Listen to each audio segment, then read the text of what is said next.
মাঝে মধ্যেই দেখি যে মৌমাছি এবং মাছি দুটো জিনিস অনেকটাই সেম আর কি, যদিও কিন্তু দুটার কার্যকলাপ টোটালি ভিন্ন।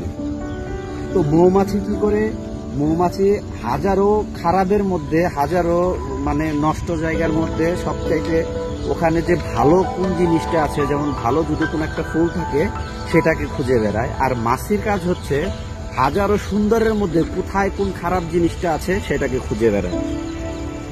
তো মাছি হাজার ভালোর মধ্যে যে খারাপ জিনিসটা আছে ওটাকে খুঁজে ওটাকে তার খাবারে রূপান্তরিত করে, এবং মৌমাছি হাজারো খারাপের মধ্যে ভালো যে জিনিসটা আছে, যদি ওখানে সুন্দর একটা ফুল ফুটে থাকে তবে সেই ফুল থেকে সে মধু সংগ্রহ করে। ঠিক আমাদের মনের মধ্যেও দু ধরনের ভাবনা আছে, একটা ভালো একটা খারাপ।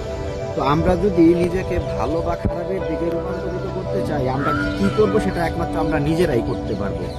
তো প্রত্যেকটা ব্যক্তির এটাই ভাবা উচিত যে আপনি কি করবেন, আপনি ভালো কিছু করবেন না খারাপ কিছু করবেন। যদি ভালো কিছু করতে চান অবশ্যই হাজারো খারাপের মধ্যে ভালোটাকে খুঁজে বের করতে হবে, আর যদি খারাপ কিছু করতে চান তাহলে হাজার ভালোর মধ্যে খারাপটাকে আপনাকে গ্রহণ করতে হবে। তো কে কি করবেন সেটা যার যার ব্যক্তিগত বা পার্সোনাল ব্যাপার। তো আমি সবার থেকে আশা করব আমরা সবাই হাজারো খারাপের মধ্যে ভালো যে জিনিসটা সেটাকে আমরা গ্রহণ করব।